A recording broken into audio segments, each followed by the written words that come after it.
him cross boundaries, and eventually he has finished Moab 240 in 2020. Pradeep as well has been a veteran of 100-mile runs. He's been pushing boundaries every year. It's kind of I think he's kind of doubling his distance almost every year. So recently his biggest conquest is Cocodona 250 or 260-mile run last year. He finished in style, and one of the unique aspects of Pradeep is he puts in a tons of structure into his training, and it's really exciting to know about what goes on. How does he come out with the training schedule? So let's get started and let them speak. And this is the longest I'll be talking. So let's get started, guys. So how's the 200 different from 100? I'll let maybe CJ start with. 200 different than 100. So the way I look at, or the way I see it is, just when you go from half marathon to marathon, and same way from 100 to 200, because you're never training for 200. It's the same way in the 100-mile. You're not really training for 100. You're targeting 50, 80, or 60 miles mostly. Same way, 200 is more about learning to manage, break down into segment and learning to how to manage that each segment. That's the way I done the races on the 200. I mean, you do the same thing on the hundreds, but it's here you got a lot more segments, and it becomes more of a mental game.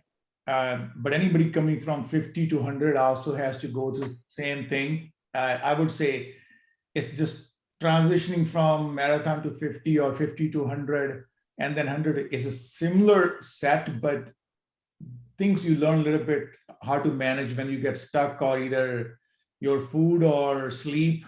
I know Rao went through a lot of the sleep issues, but those are things I think, few things you tweak to go longer. Yeah, I'll let somebody else. Yeah. Yeah. Anyone else want to chime in? I think I remember. I think Sunad mentioned this in one of the WhatsApp exchanges as well. What I have experienced is obviously it's very different between 100 and a 200. In my experience, 100, unlike shorter distance courses, there is a lot of mental aspect, and there is a significant physical aspect in terms of your ability to run.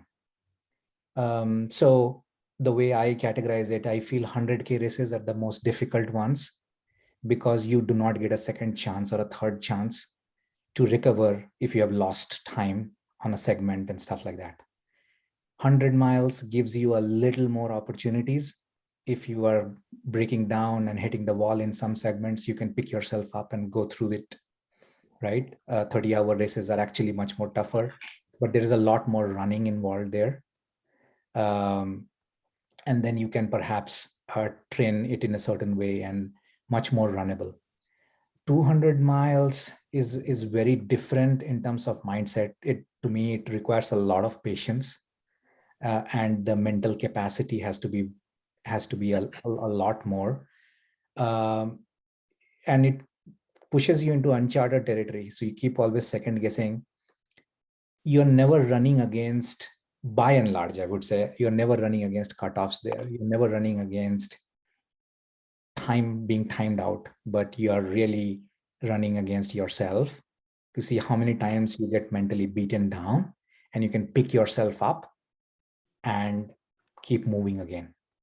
So a hiker's mentality, through hikers, multi-day events, folks who are slogging it through and being very natural in a very, very remote situation and condition, and not expecting a whole lot of aid, being self-sufficient. I mean, these are the qualities, the very hiking qualities, being out in the wild, to me are the really good qualities that you have that you can carry through in a 200 miler versus a 100 miler where you really train on running and running.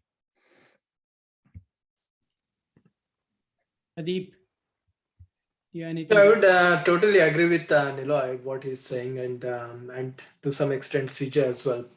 So when we were doing Cocodona, there were a lot of people who had not even done 100-mile races, but those who had hiked 80 or PCT, all these long continental trails as well. So there are a lot of people who were into hiking, backpacking, fast packing. So I would say 200 is a very different ball game. But I would put it in a way that let's say if someone who has done a marathon or even a slower marathon, they can still do 200.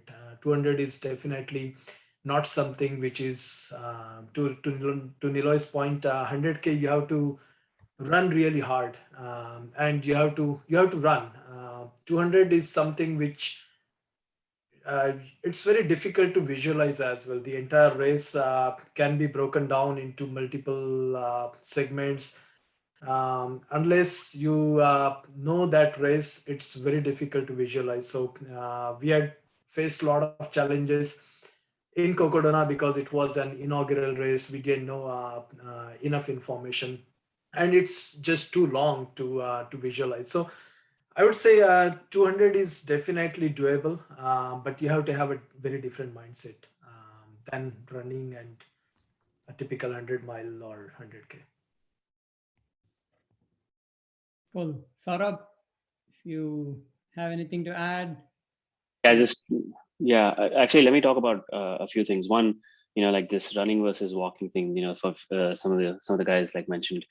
Um, for me, I've never run a 100-miler. I've definitely walked in that. No matter how much you want to joke about it, but I don't think I can run the whole thing. So I think running versus walking is a secondary thing to me. You're gonna walk. That's a given. I think you have to be an elite to run any any long distance. I think from a 200-miler perspective, number one, there's a lot of opportunities to bounce back, which means that you have to be mentally committed to bounce back. You have to have the desire to bounce back. If you don't have the desire, it's easy to give up. So you have to remember like why you're in it, because you're going to have the need to maintain that focus for 4 or 5 days. So that is extremely important to have that commitment to yourself, which we'll talk about, my own personal experience at Tower 200. So that I think is number one, is that you need to know that you're going to finish and then use that as motivation. Number two, sleep management is, it doesn't show up in 100 milers or below. Sleep management shows up in 200 milers, I think. So it's something that you should experiment and simulate if possible leading up to it, because everybody's different. I would say those are the key differences. I think everything else is similar in terms of any long distance race. Okay, let's move on to the next thing. Just one thing to add, based on what Niloy and Pradeep talked about. One thing you gotta learn is to be willing to walk alone for a full day. You might not see anybody in the race, for that period, one day or one night. That's something you gotta be able to just not get nervous or give up. Because I've been in the section where I didn't see anybody for hours, 6 hours or 8. Somebody was maybe half hour in front of me or behind me, but I didn't cross anyone. So things like that, that's another thing. You got to mentally be able to just go with it. Right. Someone had a nice correlation that hundreds are more like 50 physical, 50 mental, and that said 200s are more like 80 mental, 20 physical. Yeah, I thought, at least in my experience, it came pretty close. Okay, moving on to the next one. So we briefly mentioned that, next slide, that there are various backgrounds who end up people from various backgrounds who end up doing 200, right? So in your experience, what would be a good starting point, either coming from a running background or a long backpacking background, to start off say a 6 or a 7 month or a 6 to 9 month training program for a 200? So I'll start with the next person in my screen, Niloy. You're You're on muted. mute. Probably not the right candidate talking about training for a 200. I think the closest I came to training for a Not 200. exactly training for Yeah. a 200, but Point. more of what would be a starting point in terms of conditioning before you started training. Yeah, I'll tell you Like how a I person has started. done 5K and yeah. I just started by looking at CJ, honestly.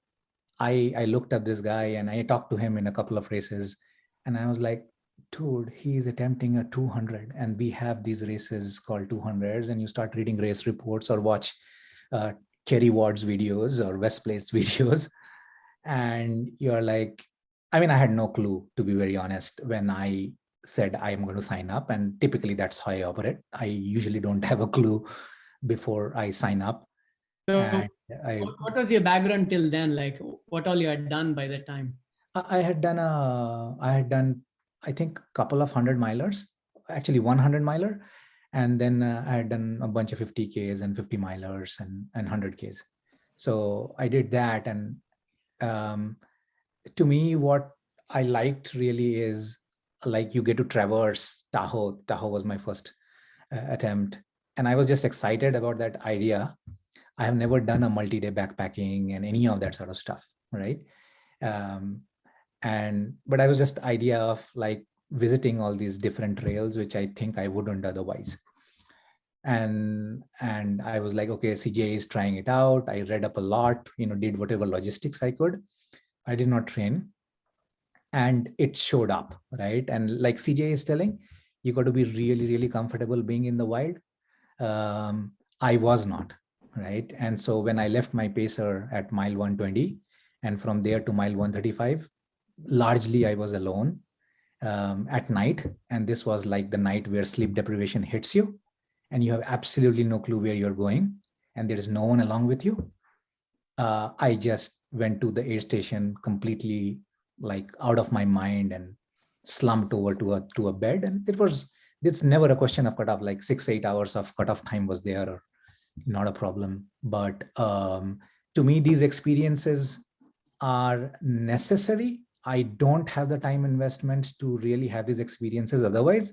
So I pay a ton of money to sign up for these races and figure it out myself of how it is. Uh, so a couple of these races like Tahoe and Bigfoot actually helped me understand what it takes to actually train for these races.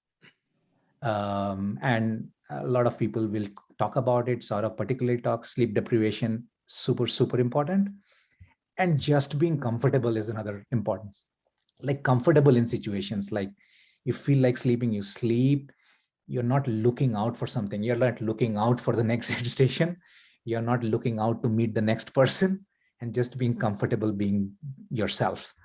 So yeah, so my starting point was just jump into it, trying to traverse as much of the course as you can, and then learn from there. How about Saurabh? Yeah, actually, so my starting point was slightly different. I'd been doing a lot of endurance activities, mostly in running, but hiking and that kind of stuff. But for me, I attribute that base over the course of a few years as a good starting point.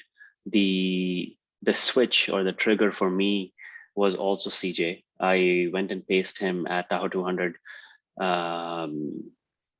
one of the years, and I spent about a day or 24 hours or 50 miles. It was something in that range. So I spent that time with him, and that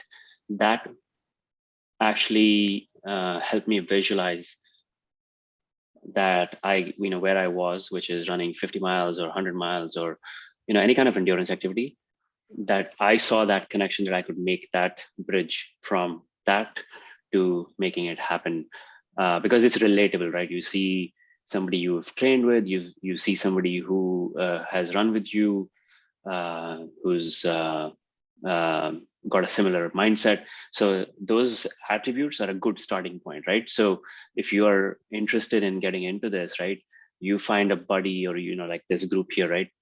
Go go train with them, or go pace them, or participate in this event. I think nobody can argue that you need training, but that mental connection, like, oh, this person is doing it, I can do it, like that, I think was a big push for me. Before that, I had zero interest in doing this, to be honest. I just couldn't understand why somebody would want to do it. But then I went there and I was like, okay, it's easy to break it down. It's not an easy task, but easy to break it down. So that's kind of how I approached it. PP, what about you? Yeah, for me, I think the traversing aspect, what Niloy talked about, makes more sense. So when I signed up for Cocodona, I didn't know much about 200 plus milers. I know Niloy had tried that time quite a bit, and then AR, and you did Tahoe 200. So we were just learning through all those experiences, right? Reading through what you guys have experienced, and CJ was 200 veteran. So we saw that this is something which is exciting. I love point to point races. I love to go from one point to other point on foot, and I love the exploration part as well. So for me, I think I would put it two ways. If someone is trying to get into 200, either that person can be a runner, and if that person is a runner, someone who has done back to back long runs, let's say back to back marathons or so, um, they can very well do 200. I would put it that way. If someone is a hiker, if someone is a backpacker, or a fast packer, they can very well do 200 as well. It's more of a fast packing mentality, coupled with, or you have to sprinkle a few runs in between as well. You cannot just walk all 200 miles and not beat the cutoffs. It will be quite hard. So in our 250 miler, we had to run as well. So you have to run, but you can do a lot of walking as well. So long story short, I would say if you have done back-to-back long runs, if you like to explore some unknown terrains, and to CJ's point, if you're okay going for 20-25 miles without seeing anyone, if you don't have pacer or crew, then you are absolutely in for 200 milers. And I would say anyone who has done a marathon, they can definitely do 200 as well. It's just that this mental and physical aspect can be trained. It's not something which cannot be trained. So there is at least there used to be a few multi-day events where companies would you run like 20 miles a day, and they would take you to a nice camping spot. They would like feed you. Those are a good way to kind of get your feet wet, to try like a multi-day camping or a backpacking event which is organized. That way you have the support, so you can know, like, how a 2-day or a 3-day backpacking trip would feel like. That I think is a good bridge into venturing into this. I know CJ and I, at least, we used to go every summer. We would go to the Sierra and spend 3 or 4 days just doing random things that got us comfortable. So that's a good starting point too.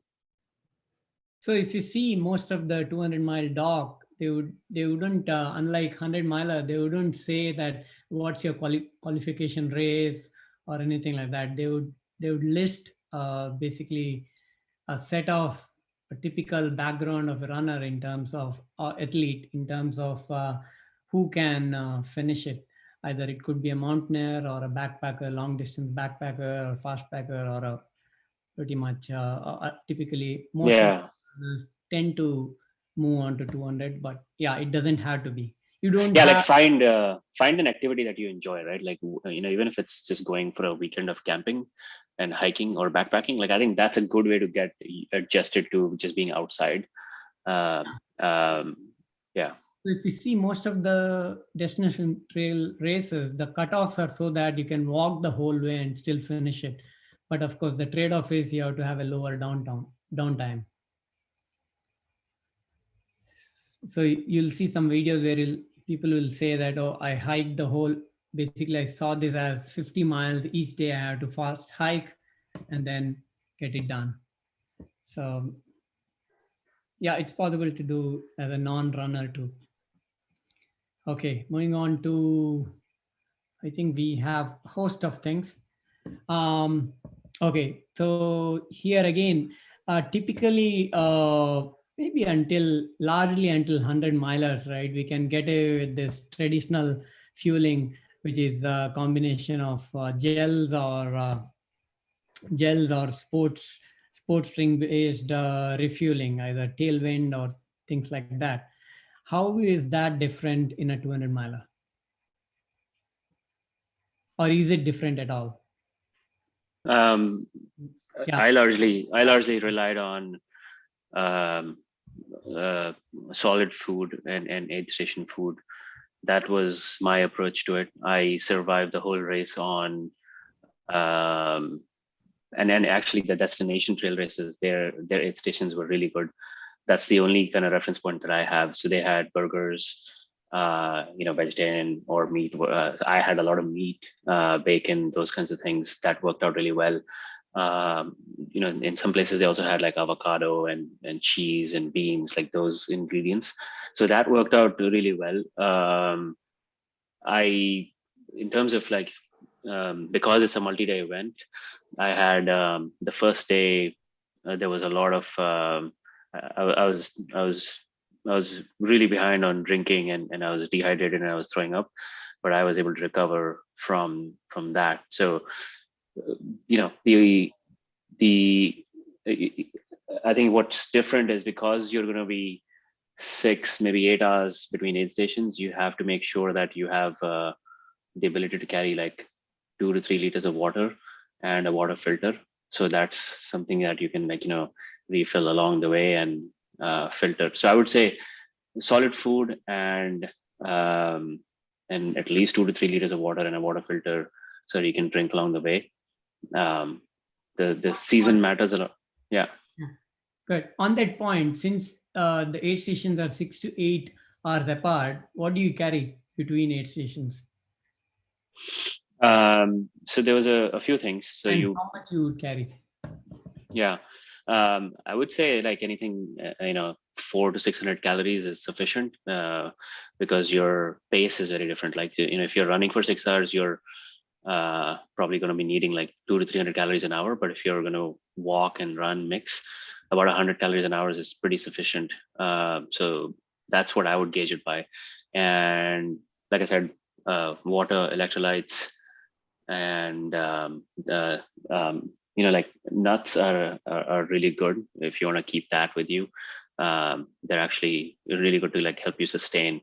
Um, yeah, you probably want to have like a gel or two with caffeine just to like give you a kick in your ass, but don't rely on it. And would you say Tower 200 in general, the aid stations are great? Like Yes. the choice of real food was pretty good. Yeah.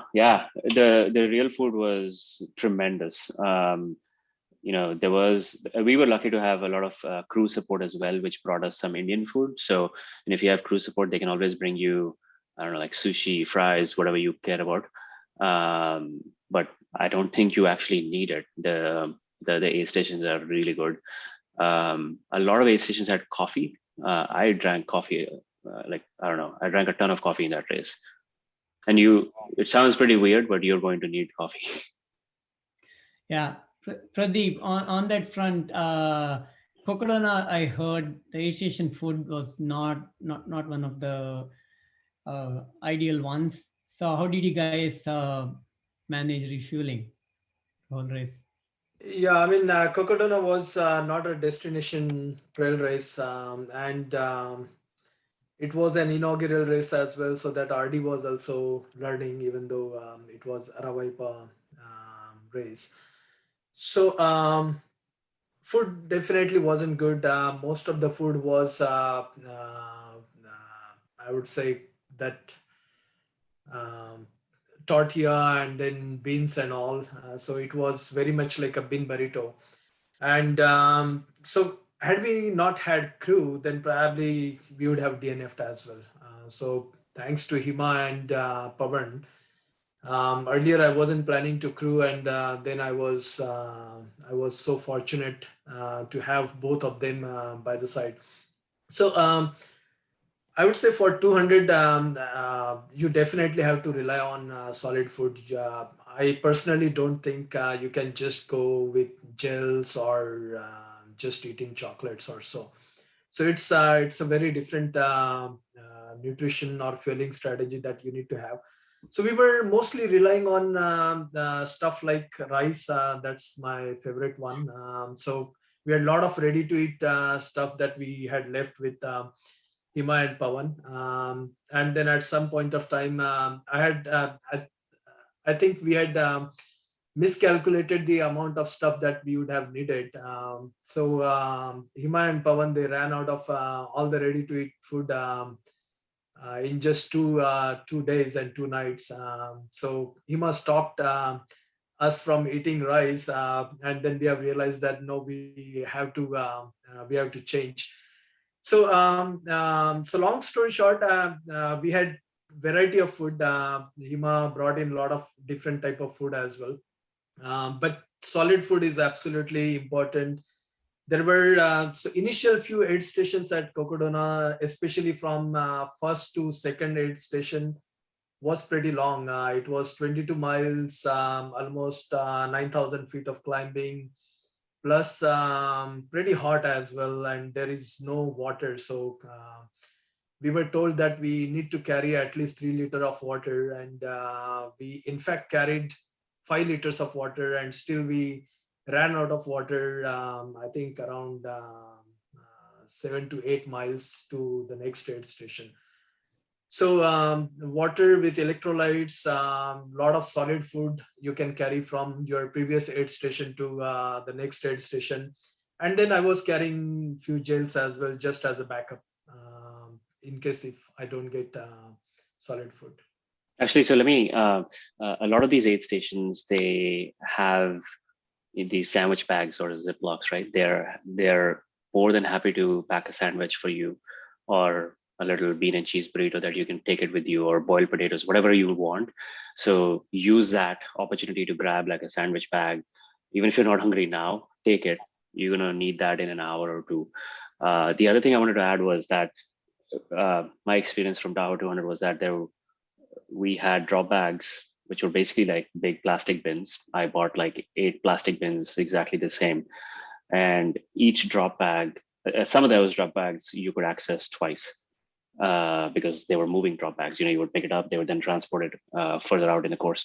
So each drop bag, I actually dropped things like, a protein drink or chips or, whatever you crave. So you can actually substitute for bad aid stations with your own drop bags, not throughout, but at least it's an option to have if crew's late or crew's like sleeping or not available or whatever, or you don't have a crew. So rely on the drop bags. I would just want to add that. Go ahead. Yeah, and another thing, I would say it depends on the time of the day as well. Saurabh has mentioned about coffee, right? So coffee was absolutely important for us because that's one of the sleep deprivation, or I mean, just to make sure that you will carry on for another 10 to 15 miles. I would say coffee will be quite important, or anything that is related to caffeine, especially around evening time or just before night time. And um, to Saurabh's point, you can put a lot of stuff in your drop bags as well. In most of the large, 200 milers, you can or you can have one of the drop bag that can be sent to the other aid stations as well. Yeah, we have few questions on sleep. We'll get back to it. Just 2 minutes. Niloy, do you have anything different to add on the nutrition aspect of it? No, I mean, it's all, I mean, I have tons of nutrition. I mean, you tend to overpack nutrition always in 200s, and you basically rely on natural food, because even the type of physical movement and the activity that you're having is for longer time and slower. And so we usually overestimate the amount of calories that we need between point A to point B, but just eating regular food, drinking water, I mean, you're going to just hate tailwind after a day at best. And just being natural, like that hiker's mentality. I'll get my sandwich packed, as Saurav said, I'll eat it on the way, and I'm going to just filter some water. That was best, by the way, in Tahoe. And just drink it off the stream. You will start hating bottled water at the aid stations as well, and just move.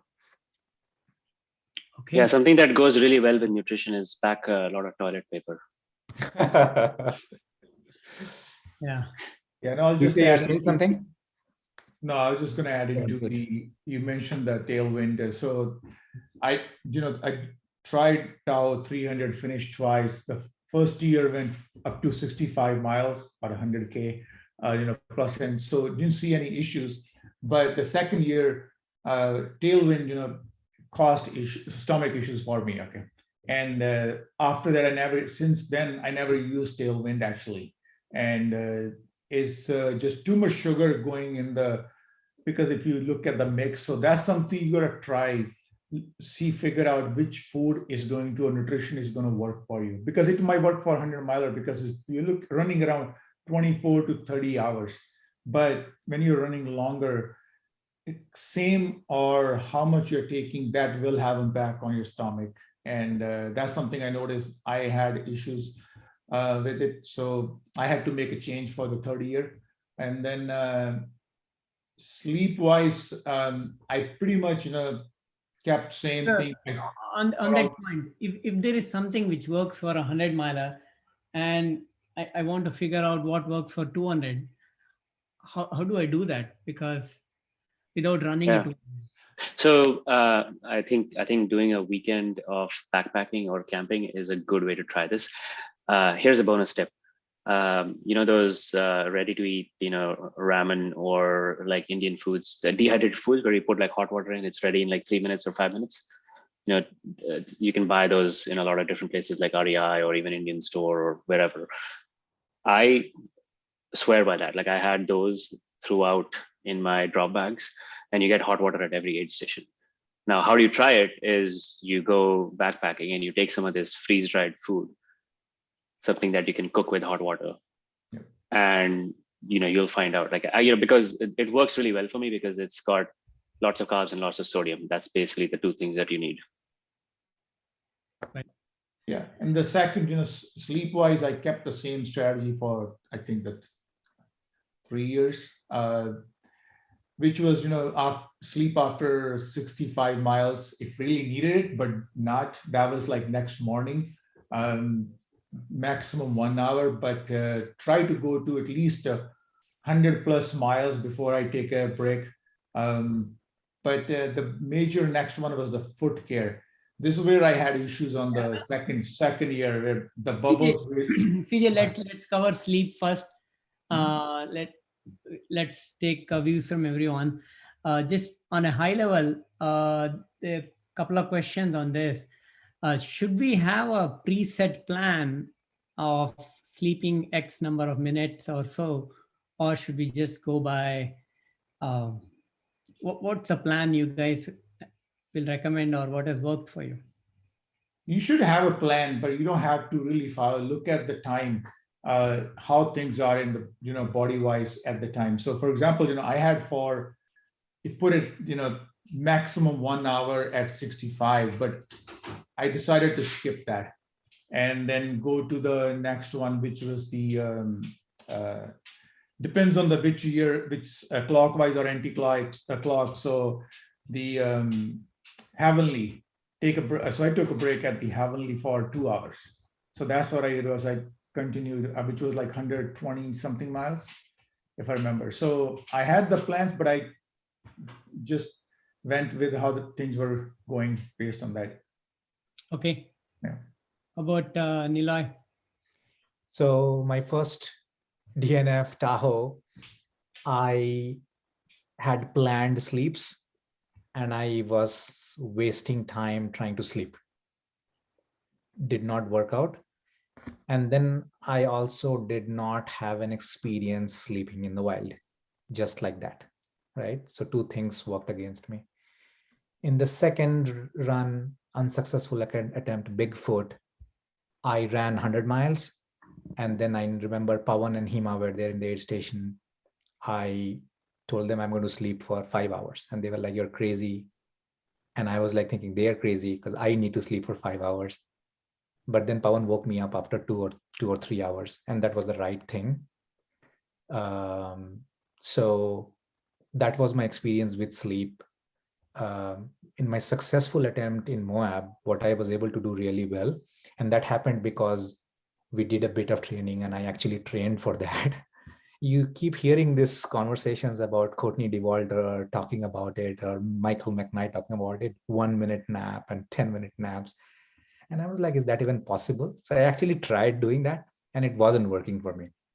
But what worked for me is some techniques in which you blank out your mind and try to like completely zone out and sleep for a short time, like 15 minutes or something like that.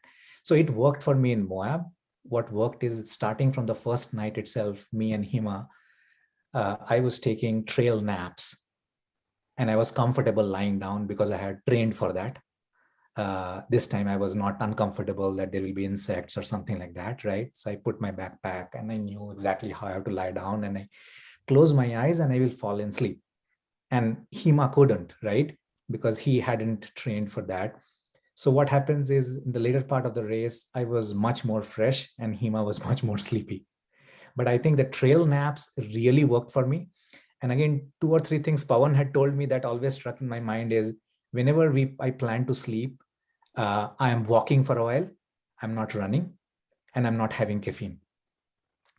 And then when I shut my eyes down and set my alarm for 15-20 minutes, I'm in deep sleep. So I wake up, I'm fine. And again, 15-20 minutes, I could just zone off and sleep. I don't think it's a consistent thing that you can build into your system, but it really worked for me in Moab. And I had absolutely no sleep issues. And I was very fresh actually in the last 2 days. I felt like really running. Okay. How about Saurabh? Is there anything which you'd like to share? Yeah. I think sleep is one of those very personalized things, right? So what any one of us recommends may not actually be the right strategy for you. I think it's easy for each one of us to look back, how we have been when we've had a project that we have had to stay up at night, or back in college or whatever, like what kind of a person you are if you can stick through like an all-nighter. Like I think that's, and then at what point you need sleep. So for example, I didn't plan any sleep based on miles. I knew, for example, that I can go one night without sleep, and then the second night I knew that I could maybe get a few hours. I would be okay because I'm generally okay with very little sleep. That's just going back to like how I have been over the last few years, or over the last whenever. So I think you have to kind of draw on that and not force yourself based on mileage, because you might be moving at a very different pace based on how you're feeling, the terrain and all that. So that's one thing I would say. The second thing I would say is that I wasn't necessarily a fan of sleeping just anywhere. So I try to, sleep at a sleep station. The sleep station is basically an aid station where they have a tent. They may have a cot or a sleeping pad with a blanket. So, and it's like pre-COVID, so it's a shared blanket. Somebody else is like, here you go, and you just like, pass out for an hour or whatever. So you're not like carrying your own like sleeping bag. One thing that I found helpful was in a lot of my drop bags, I had an old hoodie, like a sweatshirt that I could just put on, and then I would just dump it back into that drop bag. So immediately when I would get there, I would put on this like really crappy hoodie that would get me warm, even if the blanket wasn't enough. And then I threw it away when I was ready to move. So a couple of things, don't go by miles, go by, the first night or the second night or the third night. And you'd be surprised by how little sleep you need to kind of recharge yourself. So, you don't always need like 4 hours because, it's only a matter of 4 or 5 days. Yeah. Just a couple of questions. So, what if it's too cold to sleep? Yeah, use that hoodie technique, or have an emergency bivy, or there's blankets everywhere. If you just want to go sleep anywhere on the trail, you're likely going to be carrying a puffy or a few layers anyway because of the mandatory gear. So I think you usually have all the gear. Like I had extra pants, so it's probably not going to be any colder than that. But if it gets really cold, a lot of these sleep stations, at least at Tahoe, they had a fire going so you could warm up there. But as long as you're moving, I don't think you get cold. Yeah, that blankets. And that's a good point, actually, especially if you are alone and you sleep, your body can get cold pretty soon. Keep moving. You Yeah, don't. that's that's the mandatory gear as well, right? You have to carry BV or you have to carry blanket as well. So Emergency blanket. at Cocodona, we had all these planned sleeps, and some of the aid stations. We Again, it depends on the aid stations as well, right? How well equipped your aid stations are in terms of sleep stations and all. And Cocodona had pretty good sleep stations, so we had planned sleeps at some of those aid stations, but none of those things worked. CJ talked about planning, but then you have to adapt as you go along as well, right? So we had planned a few sleeps, and then within the first 35 miles or so, we were very close to cutoffs because of few mistakes that we did, and we didn't even have any time for sleep at all. So first 2 days went without almost no sleep, and the third day, my experience is your sleep deprivation would start kicking in third and fourth night. On the fourth night or so, if you get and I mean, almost everybody has mentioned that you need to be absolutely comfortable sleeping outside, as well as, I mean, you can sleep at the aid stations as well,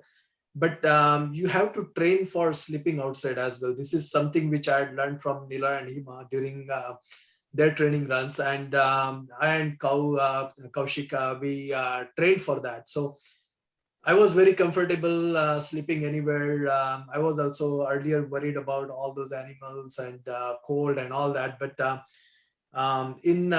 so on fourth night, we were at one of the mesa. I forgot that mountain, and it was pretty cold. I don't know Mount how. Mingus? What is that? Not Mount Mingus? What is that? No, after Mingus Mountain, it was around 200, just before 200 miles. I think some mountain. My memory is very short, so I forgot. But we were at the mountain top, and then I left Hima and Kaushik, and I wanted to sleep because I was absolutely sleep deprived. I took a 25 minutes nap. Then Hima and Kaushik came, and I told Hima that I think I can just go to the finish without sleeping now. I was that confident, and we still had almost 50, 60 miles after 200 miles as well. And after 20, 25 miles, I again started feeling sleepy. Not even 20, 25, I think 15 miles or so. So basically, your 25 minutes sleep would give you maybe 2, 3 hours. Your 10 minutes sleep may give you just a couple of hours or so. So it's very, very short time that you'd get. So I would suggest, if I had to do Cocodona again, I would definitely try to pace myself in such a way that I would get at least a couple of hours sleep every night, and then I will try to bank more time because of that. But sleep is absolutely important. 200 miles without sleep, it's extremely difficult to do unless you Most are. of the US hundreds does sleeping long eat into your cutoffs. Say that again, please. Sleeping long, it. Sleeping long sleep time, does it eat into your cutoff? Most of the hundreds, you keep going and try to get under the cutoff, the I think overall. it depends on the kind of person you are, right? Like if you need sleep every night, then that's what you plan for, right? Some people do. Like I can go 1 maybe 2 nights without sleep, and then you get a nice 2 hour chunk. So it's a very individual thing. I don't know if there's a generic way to answer that question. And again, you have to time Like it well as well, sufficient right? time. You Do have you, to slow down a bit. You have to manage your eating breaks as well in such a way that you will be it's like you're basically running and you're going back to sleep, and again you're running, so you can play that in your mind that it's just another day, and to SB's earlier point, consider it, I was telling Kaushik during our Cocodona run that consider it as this multi-day training events wherein you're just running few miles and then going back to sleep and again running, so we considered it that way. yeah, yeah. So basically, if you want to sleep long, you need to run faster or move faster Correct. and Correct. make time for that. Or basically, Yep. can move slower and then I think you should talk about sleeping, Anil. What's your experience at Tahoe? my experience. First night, I had a pretty good idea of what to expect for 2 nights because I had done a 120-mile race before, and I ended up sleeping 10 minutes couple of times both the nights in that. So my strategy was couple of 10-minute nights. First 2 nights should be good, and third night is the one which is unknown and is gonna be a challenge for me. I was expecting that, and already knew that sleep is one of the things which is the challenge, even in hundreds. There's not a single hundred I not struggled without sleep. So it was a given. So even in first night, I remember asking. I think first night we were together, asking CJ and Saurabh, let me sleep for 10 more minutes. These guys were feeling fresh. I was taking 10-minute nap couple of times, and that always works. And then second night I was desperate. I was wanting to do 3 hours at Heavenly, which is uh, basically 100-mile point in Tahoe 200. So my plan was to sleep 3 hours every night, 3 hours second night and third night, and fourth night push to finish. So so Heavenly ended up reaching somewhere around 2 o'clock or so. And then I ended up getting a solid 3 hour sleep from 2 to 5, and then slowly got ready. And these guys were, had come tad bit later, and then these guys were also getting ready, and then we left together.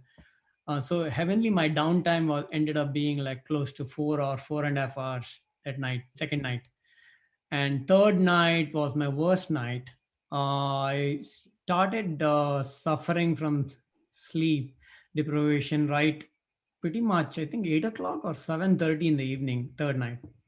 So my strategy is basically, if you can't focus on the trail, just take a trail nap, safety first, and keep the best you can do to keep moving.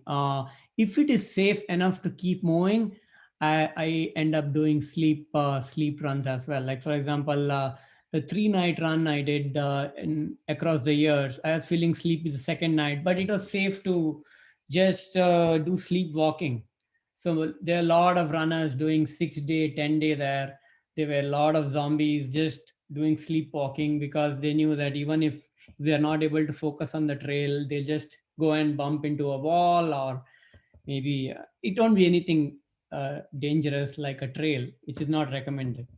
No, I think Uh, that's where pacer is important as well. Especially, I was very much worried before that if I don't take pacer and if I take a trail nap, what if I don't wake up on time? I mean, I can put alarms and all, but you are so down sleep that it will be very difficult to wake up as well. So the last night I still remember it was very cold and I didn't have pacer. I had to go for last, I think around 16 or 17 miles. And it was the highest climb, Elden Mountain. So I had to take help from Michael Lee and Bruce. I just tagged along with them, and we were taking Bruce was also sleep deprived, so we were taking 10 minutes nap every 15 minutes or so, and those 10 minutes nap were getting us just 15 or 20 minutes of walking or moving time. So it was absolutely difficult. I mean, fifth night was absolutely difficult. I thought I could easily go, but I don't think, I mean, you can just be sleep deprived and just finish the race. Here's a, I'm just gonna, here's like a bonus tip. You know, you can buy one of those like a Timex or like cheap watch that you can set an alarm. That way, you know, this watch will last you, I don't know, like a couple of years. You don't have to worry about charging it. You don't have to deal with like any of this other stuff that you have to deal with a running watch. So I always, and even in like long multi-day mountaineering trips, I have a GPS watch, and then I just have like a $20 cheap watch that I can set like a 30-minute timer or an alarm, or like, you know, just those basic functions. That way, you know, I just have to press a button and I know that it's going to be 30 minutes later. I don't have to think too much. I don't have to do anything. So I would always like suggest just throw a cheap $20 watch that you can buy from Sports Basement or REI or whatever. You can wear it, you can clip it to your pack. It's just a little trick that I found out a long time ago. Okay. So broadly, there is a consensus here on basically sleep is very individual. You need to figure out how you do, or say 48-hour period, even if you're not running or just trying to stay awake 48 hours, and that would help you in understanding how you deal with it. And then having a plan is good, but be open towards change of plan, because if you're not getting sleep for 30 odd minutes, you better get out and keep moving.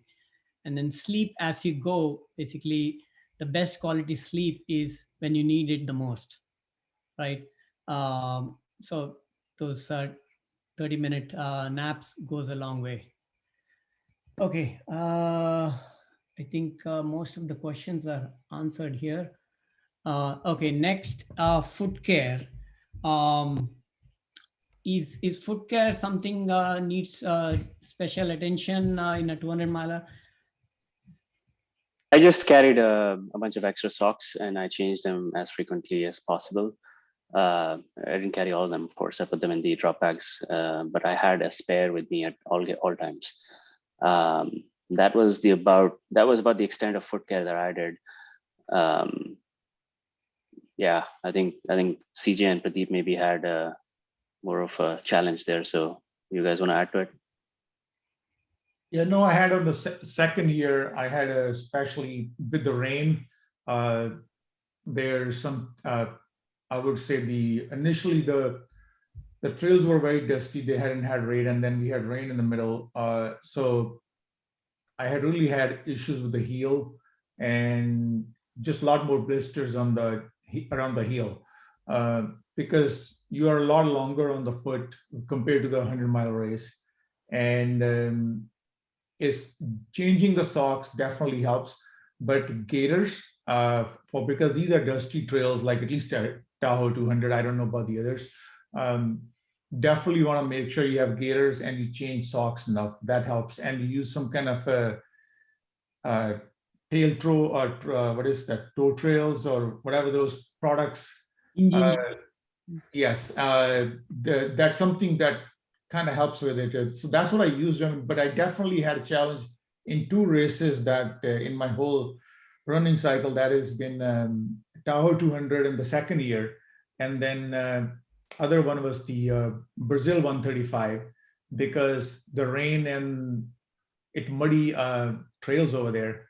So basically in both I have basically my heels were double size with the blisters.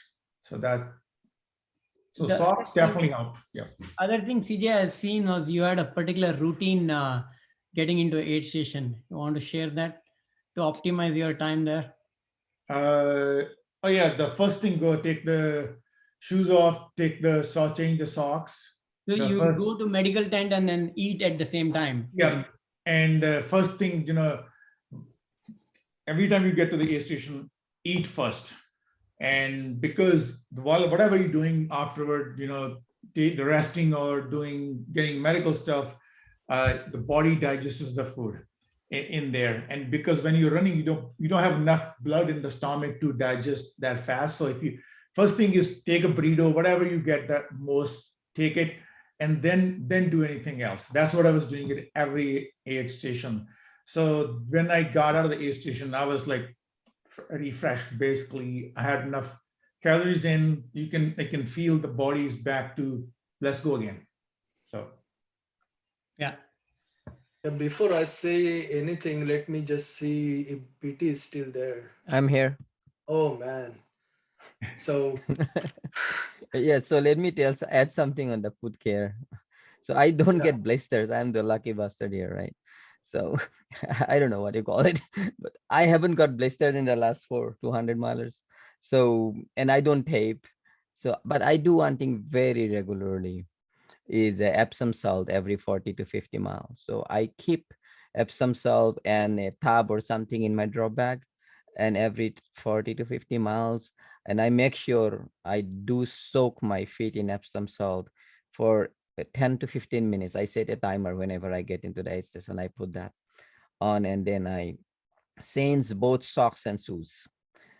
I don't wear the same pair of shoe beyond 40 to 50 miles max.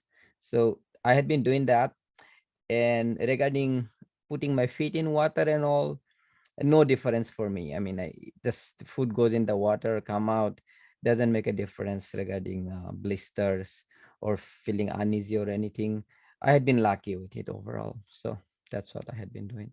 And I do, whenever I send socks and shoes, at the same time, I also put the anti-chaff, right after I dry it up, once I take my feet off the Epsom salt solution, right? So that's all I do.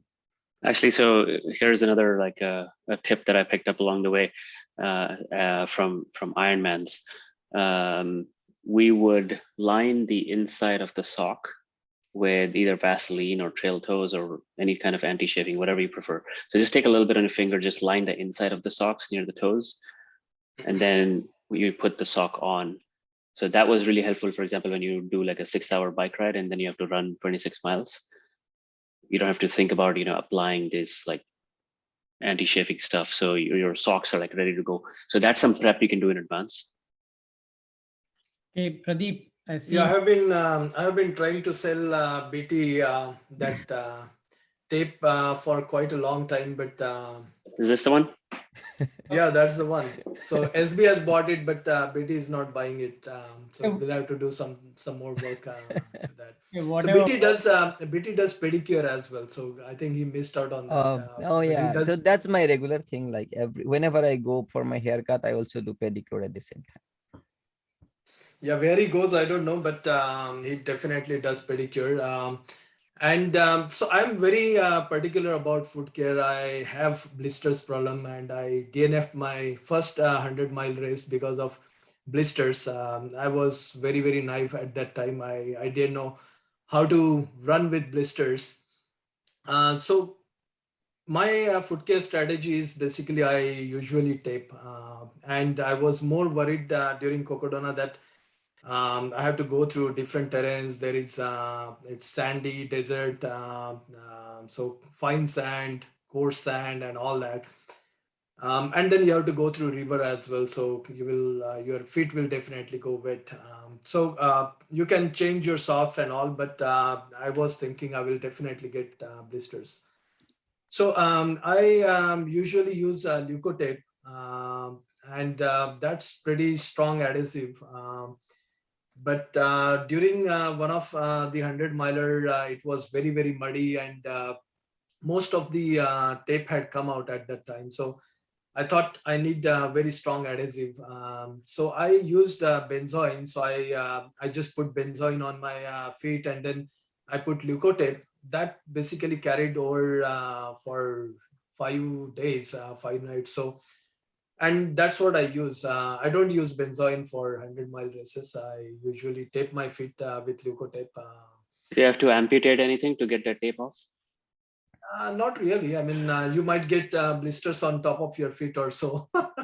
That's what happened in Cocodona. I didn't get any blisters on my foot, but on one of my toe at the top, I had one blister, and I didn't have any pain when I took my shoes out. And I changed my shoes only once, and I changed my socks, I think only once after going through river. When Kaushik had lost his one of the shoe. So So Pradeep, that is what. so when you have your feet taped, then you go into water, right? Then it causes some problem, right? No? No, so there is no friction, right? I mean, tape is already on your feet. As long as it's not moving, there is no problem. Okay. If it is moving or if it comes out, then it may become a problem. But you can dry your feet and then you can retape as well. A lot of people retape, but it takes long time to retape too. So Right. as long as your tape doesn't come out, I think you should be good.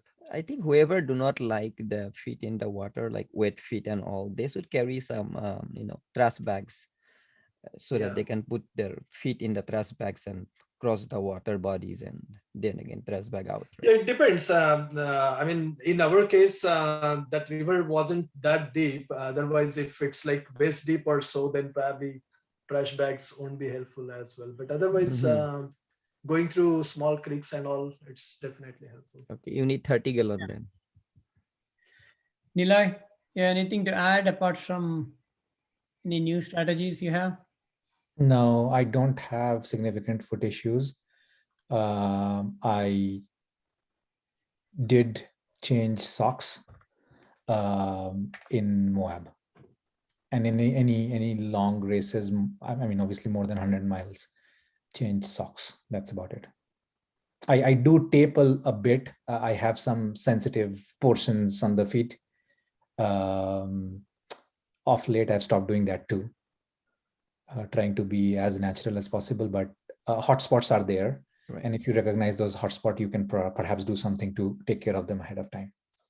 Yeah, so knowing your hotspots help, right? Yeah. So we have about 20 more minutes. Folks, any questions?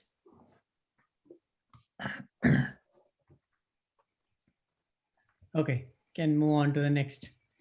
Okay, what are people's thought on pacer, no pacer? Let's say from the point of view of first 200. I think for the first 200, I would say yes to both, to pacer and crew. If you are a nice person and you have friends, I think that's something that you should take advantage on. Having all the support is such a positive mental thing to get you to the finish line. It's not a small challenge, so if you take the help, there's no shame in it. They're there to support you. So I would say yes. Yeah. Take the village. I did that mistake in my first 100 mile, and I wasn't planning well enough in my first 200 mile as well, because I did not have a pacer after mile 120. So that is the critical part where you actually need a pacer. So like, take as much help as you can. You got to like really need some support, either mental support or some real support, because either you're sleep deprived or you don't know what the heck you're doing. So I think it's always helpful.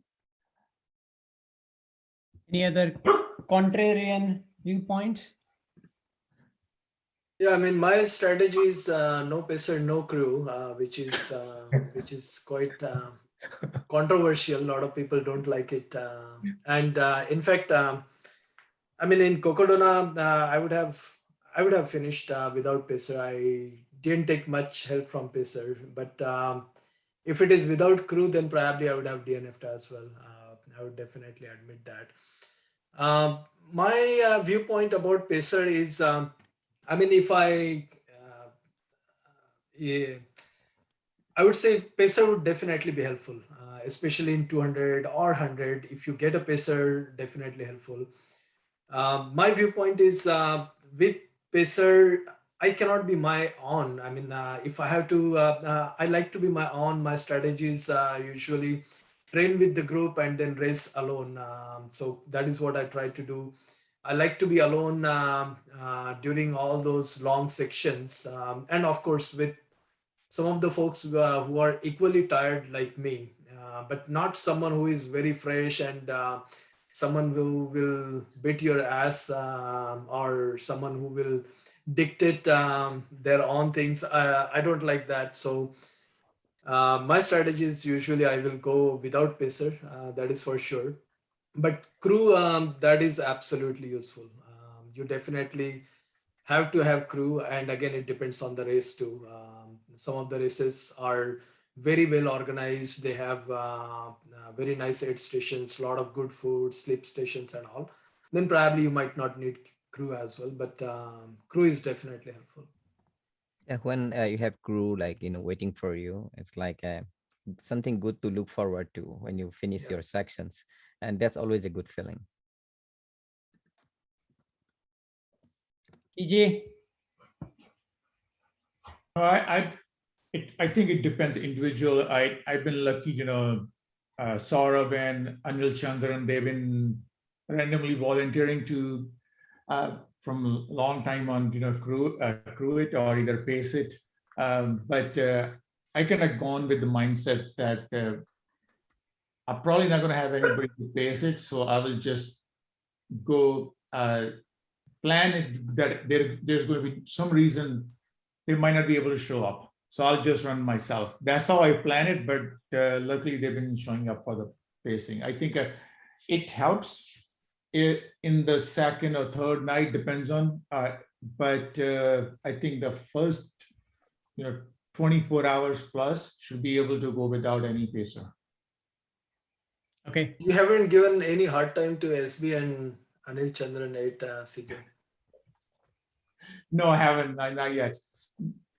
The only thing is they've seen me marking every 2 miles. Yeah.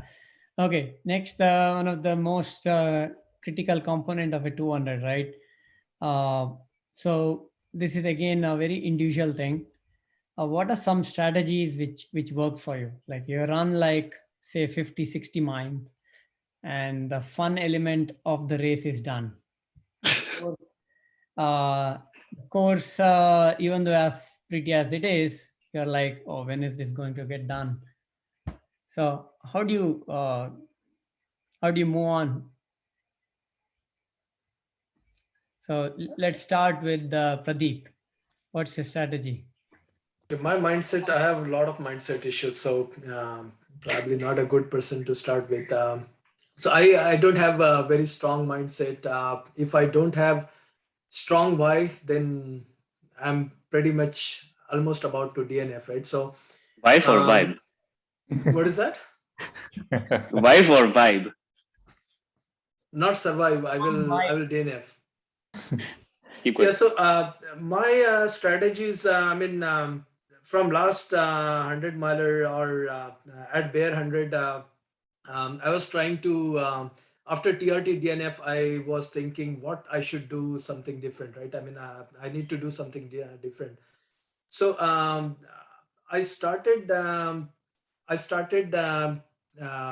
training with this strategy where I won't take any decision. Where so something goes, if something becomes difficult, I will try to find some ways how I can just quit, or how I can just end all this misery, right? So so I tried to procrastinate that decision. I tried to postpone that decision to the next aid station, or I would say that, dude, this is not the time. Let's just go few more miles and then we'll decide. So postponing the decision is definitely helping me in my 100 milers, as well as 200 milers as well. Another thing is, as we had touched upon earlier, you need to have a strong why as well, right? Unless you have strong why, how badly you really want it, all those things are very, very important. You need to remind yourself of all the training that you have done, right?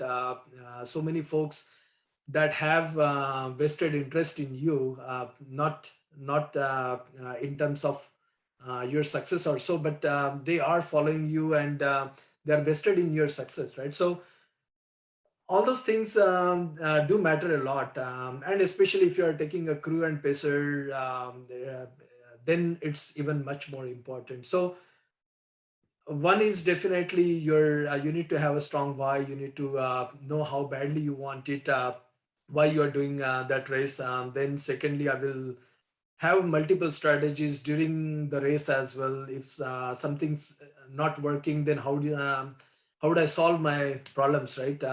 And then how can I postpone my decision and get things done? And then especially for 200 milers, you cannot think of an end game. You just have to break it into multiple chunks. So I would think just from aid station to aid station, you have to stay in the moment. Don't think about too much long term. Just stay in the moment, get that moment passed, and then think about the next thing. That is the strategy that I would have. Okay. Niloy, what about you? I totally forgot. Is this, we're talking about the mindset? Yeah. Okay. So once you're one of your biggest low points during a 200, how do you kind of from that point continue on? Yeah, I mean, I have the failures to call out for. I have 3 DNFs in 200s and 1 successful finish in Moab. What was different? My first DNF was sheer inexperience and completely not understanding the game, and not really feeling what is acute sleep deprivation in third night and no crew and pacer, etc. So I would blame it more on training than mindset. My second DNF was a physical injury in Bigfoot. I can blame it partially on mindset because people have known to carry over with a physical injury for long. But that's the real game, right? At what point your mind gives up and it says no more. My third successful attempt in Moab was better training, better understanding of the conditions, a great crew. Call out to Kaushik and Taruna, a great running partner. These are all ingredients that I don't know if any one of these ingredients are away, how I would have performed. On the trail itself, the mindset was, I think Pradeep talked a bit about it, is I found ways to quit between 2 aid stations. And when I saw a aid station, I said, I'm not going to quit. I'm going to exit that aid station. Every aid station I did that. Yeah, postpone the decision to the next one, basically. Yeah, the first full day, actually, or the first or the second day, I remember whole day in mentally, like I was with Hima and sometimes I was with Kaushik, but mentally in my mind, I was thinking how I can quit. What are the reasons I can quit? It's a 15 mile. So good 10 miles, I'm thinking, what are the reasons I can quit? What are the reasons I can quit? What are the reasons I can quit? And then you feel, okay, you're coming up with this crew, right? Who is fantastic. I'm not finding a whole lot of reasons. And then I'm like, okay, I hit the aid station, stop complaining, get on with it, get out of the aid station, then start complaining mentally. Don't speak up because you're going to, again, down the spirits of everyone. If you have complaints, just deal with it. So I think mindset is important. Mindset, obviously the epitome of mindset is BT because he has a repeatable process. I don't think I have a repeatable process. It wavers. My fourth DNF is just out of a whim. I was with BT and he was trying to carry me along as much as possible. And I said, I'm done. And I just left it because I had I wasn't deriving any fun out of that situation, and I had other concerns going on in my head. So yeah, that's about it. Yeah, at Tahoe 200, CJ was bringing up an interesting analogy, and how he was kind of telling different sections. He was bringing up that analogy and telling, okay, this is the stage we are in, and after 100 miles, we'll be at this stage. So, CJ, would you like to bring your tiger analogy here?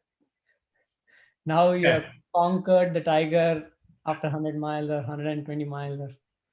Yeah, no. So one thing I do is pretty much before every race or anywhere we go, even Sorb, I download Google Earth and run through that high level what Nice. the terrain looks like. Okay, the from the mountains, to alpine, whatever it is. It gives me mentally idea from point A to B to B to C what is things going to look like, and then I break it down into sections, and that I'm not really worried about the rest of the 200. I'm only worried about 24.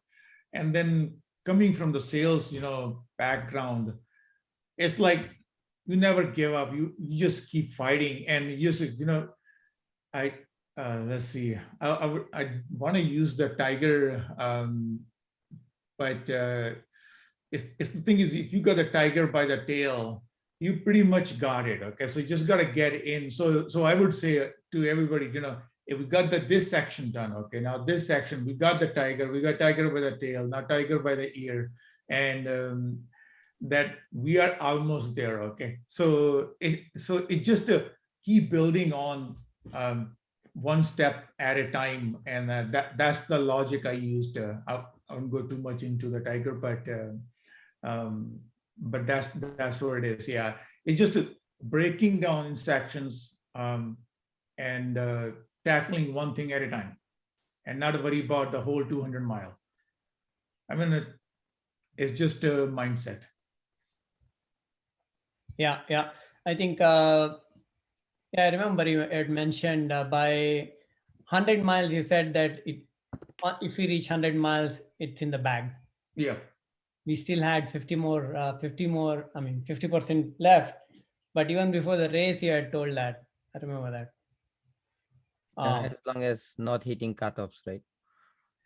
Well, I mean, most of the 200s are pretty liberal, at least the Candace's 200. Right. Liberal with respect to cutoff, right? You have to, I mean, they're geared towards backpackers. If you can run some sections, you still can do fairly okay. That makes sense. Yeah. I think we covered a tons. Any questions, guys? I'll just mention on the mindset, right? Oh, I'm sorry. Yeah, just one thing. It's pretty easy to kind of figure out, if you are the kind of person that wants to or likes to set goals, personally, professionally, and then figure out how you want to get there. I think it's the similar thing that you apply to this, right? You set a goal, like, you cannot think about quitting for 4 or 5 days, right?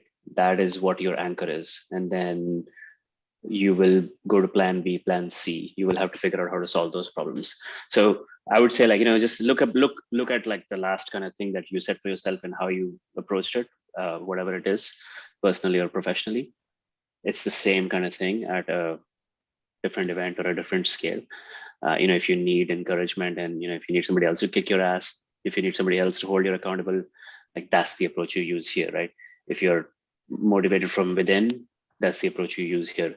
So it's an easy thing to apply, I think, to racing at such a large distance or any kind of long-term goal, which is kind of what I'm doing. Is, the goal that I have right now is a 5-6 year goal or 7-year goal, right?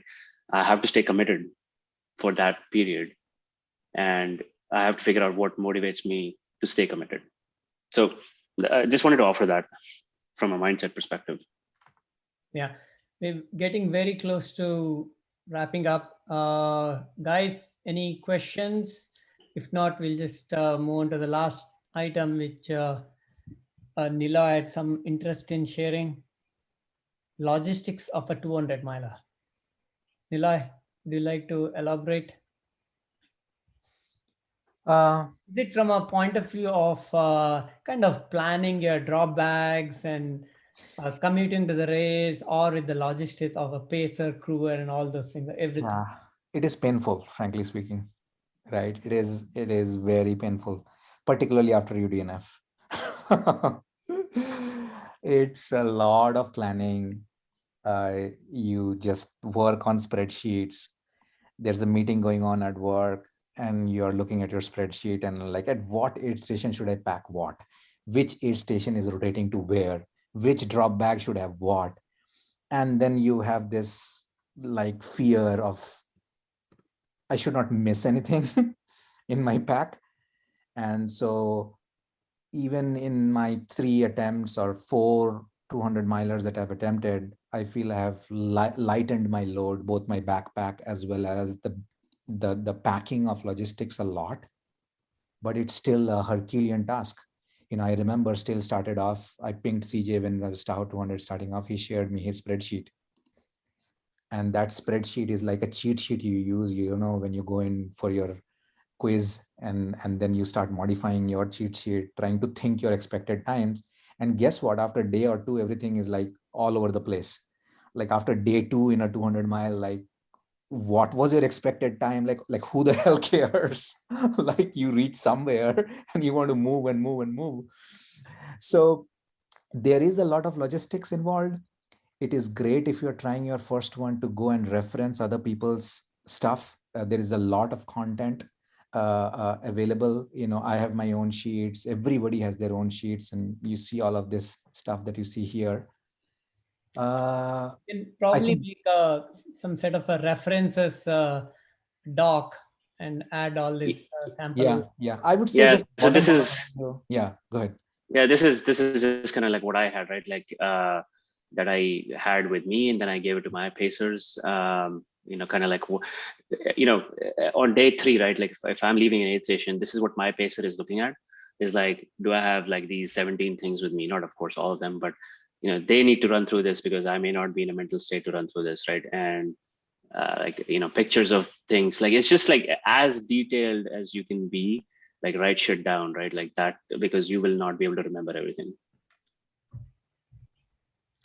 Yeah, and I don't know whether I'm I'm generally now, I mean, you need to plan. There's no other way around it, right? Because you don't want to get into a situation where you don't have a spare battery for your lights, or you don't have enough warm clothes when you need the most. And you don't exactly know when you need the most, because the plans will go all over the place after some time. So you have to have redundancies built in your dropbacks. You have to have things that you think you need. What's your core thing? But then mindset has got to be, don't be hugely disappointed if you don't find stuff in your drop bag. That's really something, a piece of you that's there in the drop bag, and you become so attached and you don't find anything, that you feel like, oh, I packed it somewhere else, and your emotion levels and enthusiasm levels just drops. Don't let that happen. Come what may, your objective is to go to the next aid station, not to search for the stuff that you need in your drop bag. So that mindset is important, but the planning is super important. Use those references and all the materials and everything that is there to build redundancies in everywhere that you go, so that you have repeatable set of things in multiple places, things that you really look forward to. The other thing that I've seen is just opening and messing up through drop bags at aid stations is another tough task and a very time consuming task. So if I wish I would do something, I would really try to go as lean as possible. I don't know what that means, but if I ever do another one again, I would try to go as lean as possible. But you still have that attachment, and drop bag is something you have a very big attachment, and have seen people's emotion levels dropping and rising because of what they find in their drop bags. It's a funny thing, but plan, but don't depend. I think that spreadsheet is absolutely important. That spreadsheet would govern what aid stations you would reach at what time, and then depending on that, you have to put all your drop bags. BT is the king of planning. His planning is so immaculate. and he runs quite lean as well. Our drop bags were like so bulky. Our stuff was almost everywhere, and we were running full on with all the gear as well. So I think we overpacked as well during Cocodona, and our drop bags were. I mean, we didn't plan that well, so Try learned a try lot. not to try not to fly once you have your dropbacks.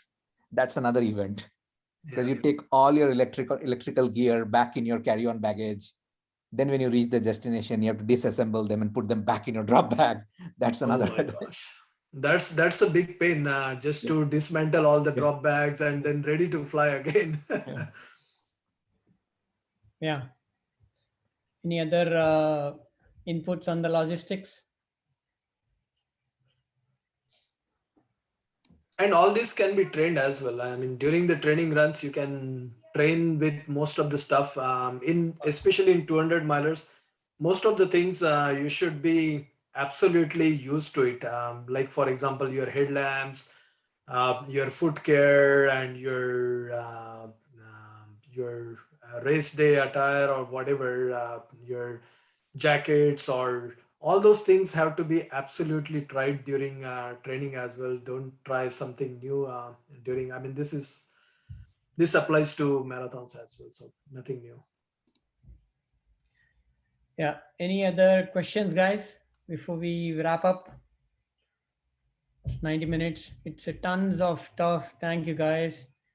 Um, Hey, Anil, so I will add one thing, yeah.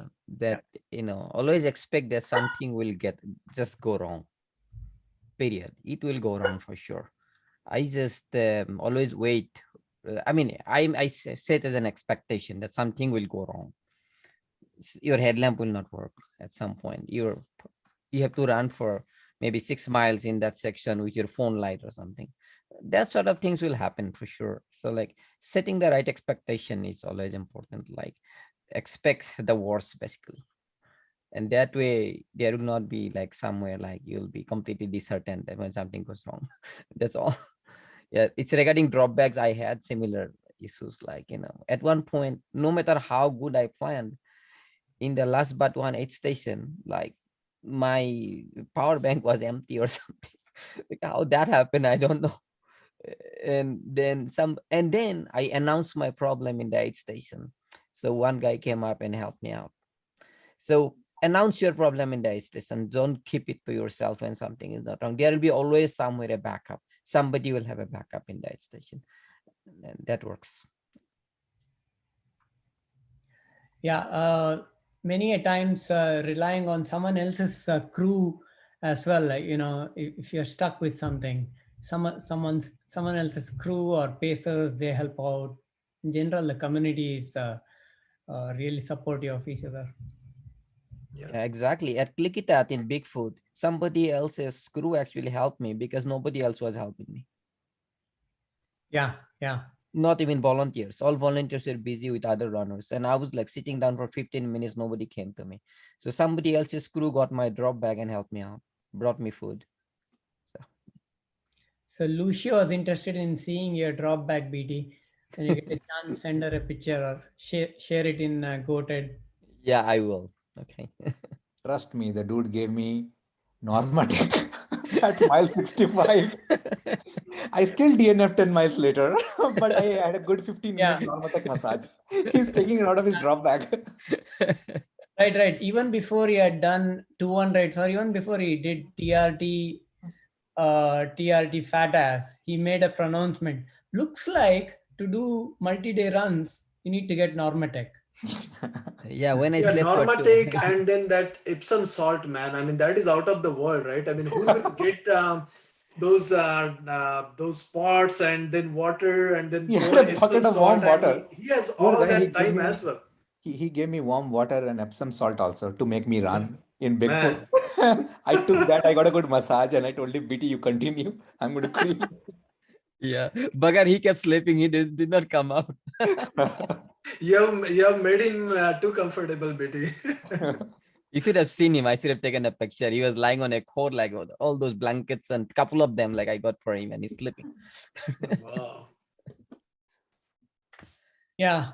So how are the, I mean, onto the fun parts, how are the highs of 200s compared to 100s? And last point. I Is had a it high worth in all the the effort? yeah, I had a high in the last day. Like my cutoff was mile 135 because that's the longest I had run. So in Moab, I was very nervous till mile 135. And after mile 35, 135, it was like a whole lot of weight off my shoulders, right? It was like a get out of jail card for me. Wow. So after that, I really wanted to run, right? Like literally run, right? So I was feeling great. I was enjoying stuff. I was running and I wanted to run. The next day, I wanted to run. The last aid station and the last but one aid station between Porcupine Rim and the final, I think, final point. I ran all the way. I think it's a mindset thing. I had a lot of baggage of not finishing stuff and also not letting, like bringing this whole crew and people investing their time and energy on you, etc. But the highs are phenomenal. Generally, the highs are like early in the morning. Also, I have seen a high once you wait through the night and you see that first sun up, and you feel a whole lot of energy. You feel that in the hundreds also. You feel repeatedly in the 200s as well. And then the highs I had a huge high in the last day of Moab.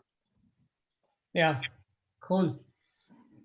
Any lasting comments, guys? It's If a we wrap up? vacation. It's a vacation for yourself, man. This 200 milers. It's more like expedition. That is how Yeah, it I is expedition, I exploration, feel so. expedition.